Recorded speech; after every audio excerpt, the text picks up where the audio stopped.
9 August আদিবাসী দিবস উপলক্ষে বর্ণাঢ্য শোভাযাত্রা নদিয়ার শান্তিপুরের রাজপথে। বিশ্ব আদিবাসী দিবস ও ভারতের স্বাধীনতা দিবসকে সামনে রেখে শান্তিপুরের রাজপথে আদিবাসী সম্প্রদায়ের এক বর্ণাঢ্য শোভাযাত্রা।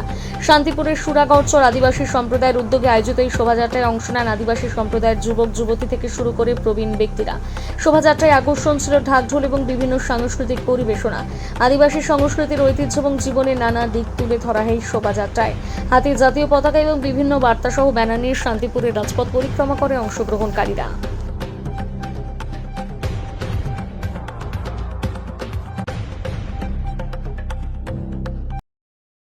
9 আগস্ট আজকের দিনটা আমরা কিভাবে উদযাপন করলেন?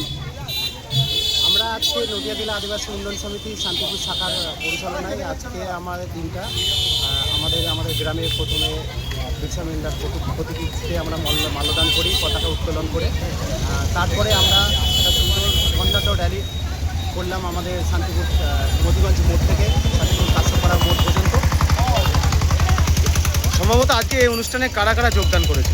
এখানে আমাদের প্রায় 3-4টে গ্রাম আছে, যেমন আমাদের শান্তিপুর রামনগরচর পুরাতন পাড়া আছে, সুতরাগড়চর আছে, শান্তিপুরের জগন্নাথতলা, কালীপাড়া পাড়া, এবং আমাদের রাজ্য কমিটিও, যেটা আমাদের সারা রাজ্য আদিবাসী জনকল্যাণ সমিতি।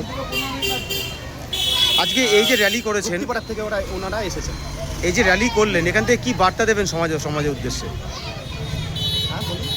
আজকে যে র্যালিটা করলেন সেখান থেকে কি বার্তা দেবেন সমাজের উদ্দেশ্যে?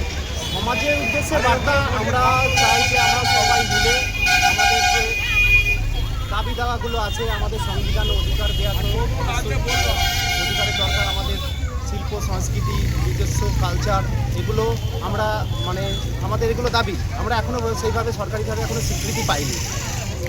কানু সিধু আপনাদের একটা ঐতিহ্য, সেখান থেকে দাঁড়িয়ে আপনাদের যে জাতি, সেই জাতি সম্পর্কে নতুন সরকার এখানে কি আপনারা কি এটা চেষ্টা করছে যে চাকরি থেকে শুরু করে আজকে আপনাদের যে দাবিগুলো সেগুলো আগামী দিনে কি বাস্তবায়ন করতে পারবে সরকার? সকলেই চেষ্টা করছেন, তো একটার পর একটা সমস্যা, সেই সমস্যাগুলো আমাদের পূরণ করতে করতে একটার পর একটা সরকারিভাবে সমস্যা হচ্ছে, এবং আমাদের যারা আদার্স যারা আদিবাসী সংগঠন বা অন্য সংগঠন যারা রয়েছেন আমাদের নানানভাবে বিপদে ফেলার চেষ্টা করছেন। তা সেখান থেকে দাঁড়িয়ে কি আদিবাসী সম্প্রদায় ঘুরে দাঁড়াতে পারবে, সেটাকে আশাবাদী আপনারা? হ্যাঁ, আশাবাদী আছে। আপনার নাম পরিচয়? আমার নাম উৎপল মাহাতো, আমি নদিয়া জেলা আদিবাসী উন্নয়ন সমিতির একজন আদিবাসী যুবক। 9 আগস্ট আদিবাসী সম্প্রদায়ের পক্ষ থেকে দেখা যাচ্ছে বর্ণাঢ্য শোভাযাত্রা বের করা হলো শান্তিপুর শহর জুড়ে। এখান থেকে কি বার্তা দেবেন সমাজের উদ্দেশ্যে? আজকে কেন আপনাদের বর্ণাঢ্য শোভাযাত্রা? প্রথমে ধন্যবাদ দেব সারা পৃথিবীতে পিছিয়ে পড়া জাতি যারা পৃথিবীর সৃষ্টিকাল থেকে রয়েছেন, সেই আদিবাসী সমাজের জন্যে যে আজকের একটা দিনকে আদিবাসী দিবস হিসেবে স্বীকৃতি দিয়েছেন সারা পৃথিবীব্যাপী, তার জন্য ধন্যবাদ জানাই সেসব গুণী মানুষদের যারা এই দিনটাকে স্বীকৃতি দিয়েছেন। ধন্যবাদ জানিয়ে আমরা সেই দিনটিকে এবং আদিবাসীদের সমস্ত কিছু বঞ্চনা, প্রতিবাদ থেকে শুরু করে এবং আদিবাসীদের যে কৃষ্টি সংস্কৃতি সমস্তটাকে মানুষের সামনে তুলে ধরে বঞ্চনার অধিকার ফিরে পাওয়ার জন্যে আজকে এই আদিবাসী দিবসে আমরা মানুষকে সচেতন করতে এসেছি, মানুষকে জানাতে এসেছি সুন্দর পরিবেশ, আইন শৃঙ্খলা ঠিক রেখে যাতে মানুষ আদিবাসীদের সমাজের সাথে তাল মিলিয়ে উন্নততর সমাজের সাথে তাল মিলিয়ে আদিবাসী সমাজ আগামী দিন উন্নতি করতে পারে। রাজ্য সরকার ইতিমধ্যে জনকল্যাণ একগুচ্ছ প্রকল্প নিয়ে এসছে, আপনারা কি এখনো পর্যন্ত সেই সব প্রকল্প আওতায় আসতে পেরেছেন? না, আমরা এখনো পর্যন্ত সব প্রকল্পের আওতায় আসতে পারিনি।